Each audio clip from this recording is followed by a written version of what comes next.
Trigger warning: financial betrayal, family conflict, divorce, emotional distress. My wife stole our daughter's college money to fund her shopping addiction and wants me to take the blame. I'm stuck in between a rock and a hard place, and I don't know what to do. And the problem is, I can't discuss this with anyone I'm close with for privacy reasons.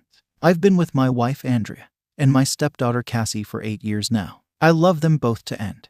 But Cassie is a very brilliant young woman. Recognizing her potential, me and Andrea decided to put together a college fund for Cassie so she wouldn't be crushed by debt. Over the years, it has amounted to over $200,000. Cassie is aware of this and is banking on it since she's trying to get into the Ivy League. To make a long story short, last week, I found out that almost $170,000 of the money was missing from the account. I freaked the F out and asked Andrea if she knew anything about it. She teared up and said that she had been spending the money over the years to fund her spending habit. I was furious, but I had a moment of clarity. I've browsed these subs enough to know that an affair was possible, so I asked her if she was having one. She adamantly denied it and offered any proof I needed. Social media accounts, emails, her work phone, everything. She offered to show me the receipts as well. There was nothing that popped out as suspicious, and the math from the receipts added up as well, so I let it go. But we still had the major problem of the money being gone. She described herself as a shopping addict, and the money from Cassie's account was just too tempting not to use. She didn't make excuses but offered no solutions. As stated before, I was beyond furious. She ruined Cassie's chances at going to college debt-free, and has changed the trajectory of her whole life. I had asked her to stay with her sister while I tried to figure this out. Cassie was concerned about why she was leaving, but we just said we needed a little bit of space. I asked Andrea to come back home yesterday, and we had an extremely long discussion about how to handle this. She stopped me from talking and asked a favor of me. She asked if I could take the fall for her. For context, she and Cassie don't get along for a variety of reasons, and knowing how independent Cassie,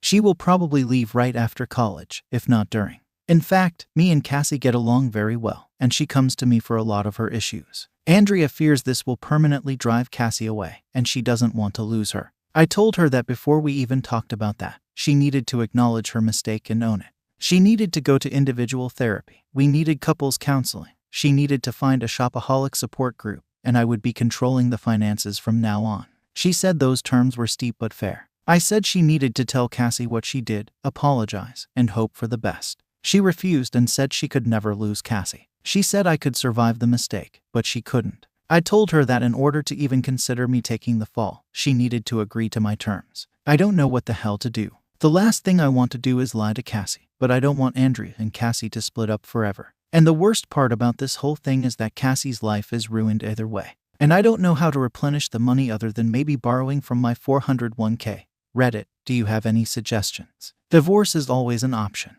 But I love Andrea despite her mistakes, and dating at age 52 is next to impossible. Edit. After everyone in here knocked some sense into me, I realized I couldn't lie to Cassie. I love her too much, and she deserves the absolute truth, no matter how ugly and hard it is. I will be talking to Andrea and telling her that we need to tell her the truth together as a condition of us staying together, or else I will initiate divorce proceedings and tell Cassie anyway. Also, as someone suggested, I don't need her trying to flip the script on me, so I'll record our interactions going forward. Thanks. Edit 2. I want to thank everyone here for really opening my eyes yesterday. You're all right. I need to put Cassie first, and like I said, I'll be telling the absolute truth. Even if she gets mad at me and disowns me, at least I'll know I did the right thing. In addition, I'm going to pay for her college myself. I can pull money from a couple of places, such as my retirement and inheritance, so it'll be okay. If I have to live a little frugally during retirement and work a few extra years, then so be it. Cassie is worth it. I honestly doubt her mother is going to sell her stuff, so that's why I'm taking this route. As for Andrea, I've been criticized for wanting to let Andrea off the hook, so to speak, but it's easy to say when really deep feelings aren't involved. That being said, I don't think I can stay with her. What she did was horrendous, and she ruined our daughter's future for her addiction. We had a long discussion late last night, and I threatened divorce unless she told Cassie the truth. She begged me not to do this, but I put my foot down, and eventually she agreed, but only if I agreed not to divorce and I helped to repair their relationship. I likely won't be doing either. She made her bed so she could sleep in it.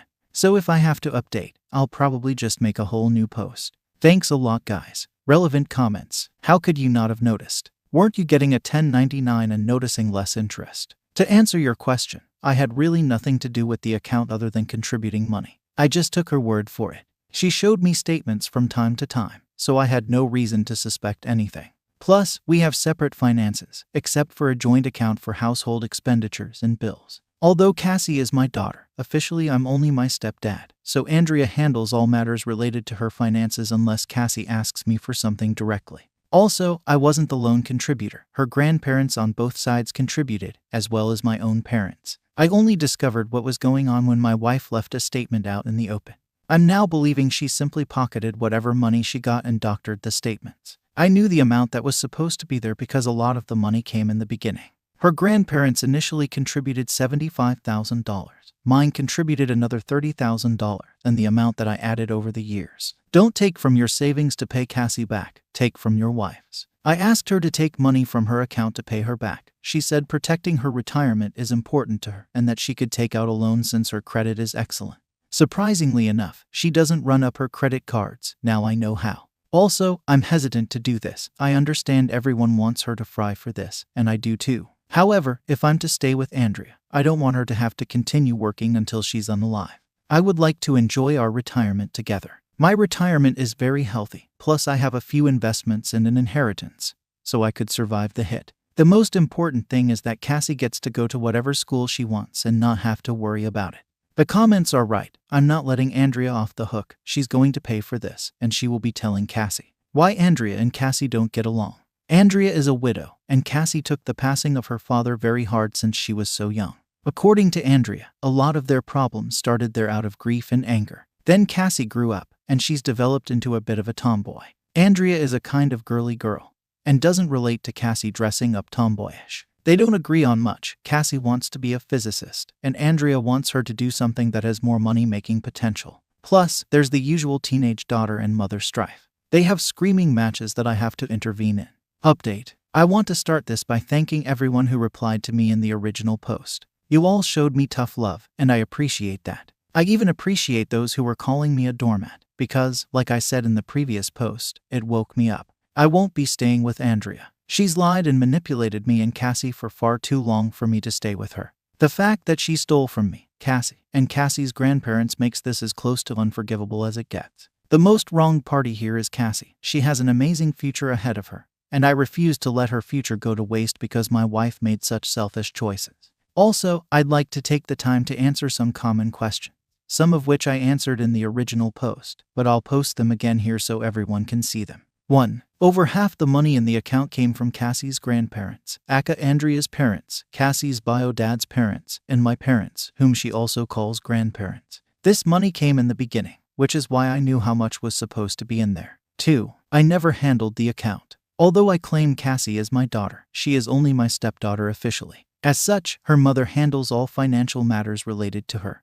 I simply gave her money to put in the account, and she showed me statements. My belief is that she pocketed the cash whenever I gave her money. 3. I did notice all the stuff she was buying. She claimed that they were either on sale or because she got a work bonus. She makes a very good living, and I thought she was responsible with money, so I said all right. I did ask her why she needed so many Christian Louboutin shoes, and she shrugged it off. And although people can't wrap their heads around it, it's very easy to spend $170,000. 4. A large chunk of the money went to buy a Mercedes, which I thought was a lease. She had a 7-year-old Lexus that, according to her, her friends were laughing at. Keeping up appearances for her wealthy friends is very important to her. 5. Cassie and Andrea do not get along for a variety of reasons. Allegedly, Cassie takes a lot after her deceased father, and Andrea can't relate to her at all, or maybe doesn't try hard enough. Cassie much prefers me to talk to. We have parent-child boundaries, but Cassie considers me one of her best friends. Her words, not mine.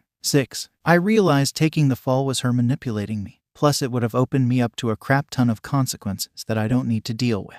Plus, honesty is always the best policy. 7. I wasn't thinking properly in my last post and was afraid to be alone and single. I guess I have some issues being alone that I need to address. Plus, I really do love Andrea. We connect in a very deep way, but I'm still divorcing her. Oddly enough, a comment that senior homes have chlamydia outbreaks made me laugh and made me realize that I could date again at this age. Plus, you guys gave me some very nice compliments, so thank you for those. After my final update on the original post, I talked to Andrea deep into the night. She went back and forth with me on admitting to Cassie what she did. She said that she or even both of us could get loans and take care of the money then. I said she had a problem and she needed to make amends, which was a talking point from here. When I threatened her with divorce, she agreed to tell me that as long as I don't divorce her, I guess she's afraid of losing everything.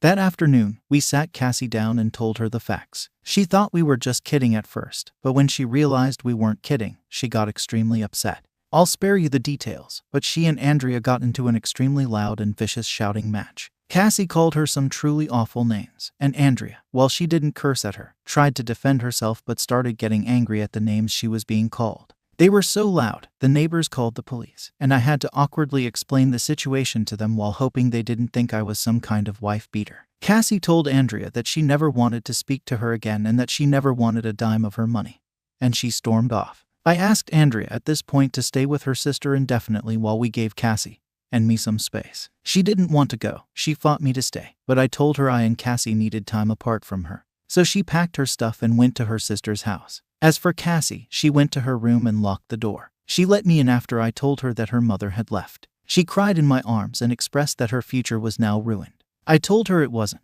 that I would cover her college from my retirement, and that I would make it right. She doesn't exactly know what a 401k is yet, but she told me that she doesn't want me to work until I'm 90, like the people at Walmart, just because of her. I just told her she's worth it and that you do stupid things for the people you love. She said that she would start looking for scholarships and maybe other schools where she could get a full ride since she has excellent grades and extracurriculars. I then admitted that Andrea wanted me to take the fall for her, and that I had considered it, but I came to my senses. She got upset with me and told me that would have been the stupidest thing I could have done. She said she wouldn't have believed I did it anyway, and it only would have made her more upset at her mother. She told me that she doesn't blame me and that she's not mad at me for the money being gone, but she is mad that I'd want to cover for her mother. I apologized for that. We talked and cuddled for a while longer before calling it a night. The next morning, I got a call from Andrea's parents asking if the story was true. Cassie had told them the story, and they were calling to confirm. I had the voice recordings and bank statement to prove it. They were livid, but they begged me not to leave Andrea for this and to try and help her through her addiction. I told them I wasn't sure about that yet and hung up. A while later, my parents called and asked me about it, which I confirmed. They were probably more mad than Cassie, all things considered, and they're threatening to press charges. I told them to calm down and that I would handle it. Cassie is doing okay. She's still a little shell-shocked, but she seems to be taking it as well as one could hope for. I made her pancakes this morning, and that seemed to brighten her mood a bit. I asked her if she wanted to do therapy, and she said she'd think about it. I will be doing therapy for myself. Andrea has been calling to talk, but I'm just letting it ring, so she's leaving voicemail. She's offering anything to make it right. Money, sex, favors, you name it.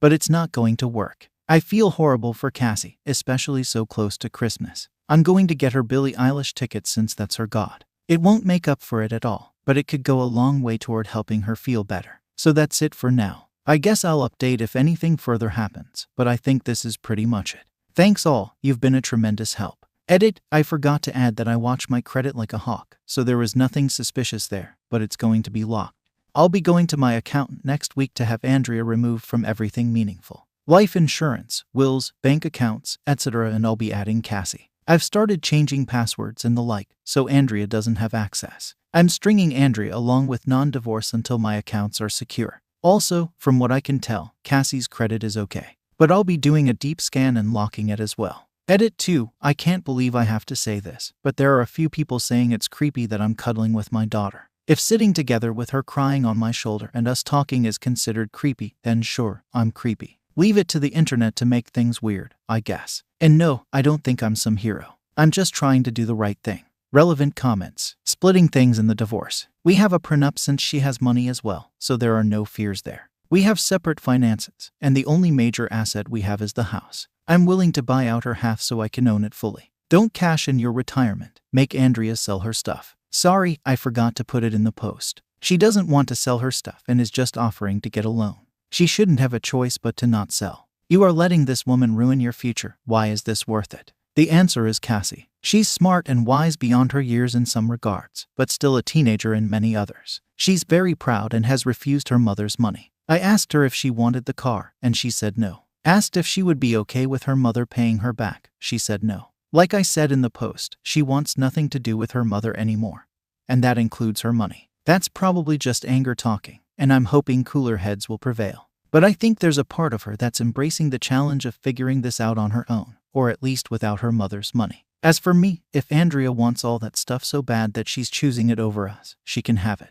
We'll be great without her. So in a way, she is paying for all that stuff in the most precious way, with her marriage and, most importantly, her child. You're letting her walk all over you. Maybe I'm wrong here, but I don't view it as her walking all over me. She's lost her marriage, her daughter, her family is furious with her, and her friends will likely drop her when they hear what she's done and realize she's not as wealthy as she appears to be. To me, that seems to have real consequences. I'm a big fan of The Twilight Zone, and this seems like one of those endings where the person gets what they want but doesn't realize what they had to give up to get it. She can have her possessions, it just cost her everything to get them. To quote Jake the Snake Roberts, she's a victim of her own greed, wallowing in the muck of her own avarice. Plus, she'll likely end up getting sued by my parents anyway. And if Cassie decides she wants her money, then I'll support her fully in getting it. My retirement will be fine. Let's just say my portfolio is very diverse and healthy. Plus, I have an inheritance. I'm not bragging, I'm just stating facts. Plus, there is the chance Cassie gets a scholarship or assistance. New update. Hello everyone. It's been a long time since I've been here. A lot has happened, and truth be told, I haven't had the time to post an update here, but I finally have a quiet moment to give you an update. First, I want to thank everyone here for helping me at such a pivotal time in my life. After rereading my original threads, I can't believe how indecisive and weak I came off in them. The prospect of my marriage ending and unaliving alone really kind of shook me to my core and thus made me come off that way. I started therapy, and it made me realize that being single wasn't the worst thing that could happen to me. In fact, I've turned my loneliness into solitude and have taken the time to work on myself. And if that last sentence didn't tip you off, then let me be the first to tell you that I'm single now. Me and Andrea are legally separated and currently in divorce mediation. Unfortunately, Andrea is still very much in denial and is trying everything she can to get me back, including delaying the divorce as much as possible so that we can work on our marriage. She claims that she's begun seeing a therapist who's helped her see the problem she has and has gotten her on the path to recovery. I don't know if I buy it, but I told her it's a good thing if it's true. She has also apologized to my parents, hers and her late husband's parents, for what she's done and offered to pay back the money. They've all forgiven her, but are keeping her at arm's length. She's been desperate to reconnect with Cassie, but Cassie has kept her word and decided to never speak to her mother again. Or at least until she's ready to. Andrea's wealthy friends, whom she was so desperate to impress, have been around our house offering their help. They may be nosy, busybodies, but they were very nice to me and Cassie in the immediate aftermath of Andrea's betrayal. They offered everything from a shoulder to cry on to baked goods to spa dates. I only ever really took them up on the baked goods because I will never turn down homemade lemon bars and oatmeal raisin cookies. Cassie did take them up on spa dates, so there's that. One woman in particular, Susan, has been around more often than the others. While I feel like the other friends were prying for information, she seemed more genuine and just there to help me and Cassie heal. She cooked meals for us, helped around the house, and just spent a lot of quality time with me in particular. We didn't ask, want, or need her to do any of this for us, but she did it out of the kindness of her heart, and I really appreciate it. We've gotten a lot closer in such a short time, and I truly consider her a friend. It's actually amazing that I could get along with someone who's so much younger than me. Usually, I have a hard time connecting with younger people, even if they're adults. But now we get to the most important part of this update, Cassie. As a cheery Christmas gift, I took her and one of her friends to Montreal last month to see her favorite artist, Billie Eilish, at this festival. She loved it, and Montreal is such a beautiful city to visit. All in all, she took the loss of her college fund pretty well. Cassie is a very hard-working person, and she put her nose to the grindstone trying to find a scholarship. Unfortunately, she missed the cutoff for most of the scholarships she could have qualified for. But the school of her choice is giving her a very generous financial aid package. In addition, she qualified for some local grants, so she got her entire first year covered. And yes, Cassie did thankfully get into her school of choice. In fact, she had many acceptance letters and full ride offers, but she had her heart set on her school of choice. In fact, I dropped her off last week. I'm extremely proud of her, and I know she'll do well. I'm an empty nester now, all alone in this big house, and the silence is deafening, but Susan has been around to keep me company, and I've taken up bike riding as a hobby. So all in all, things are okay, not great, but certainly better than before. And with that, I think I can put this saga to bed. The divorce will hopefully be finalized in the next few months, and I can finally move on with my life. But the most important thing is that Cassie is fulfilling her dreams and potential, and I couldn't be happier about that. Thank you for watching the video. If you enjoy listening to these kinds of stories, we've got more in store for you. Simply subscribe to our channel, hit the like button, and share it with your friends.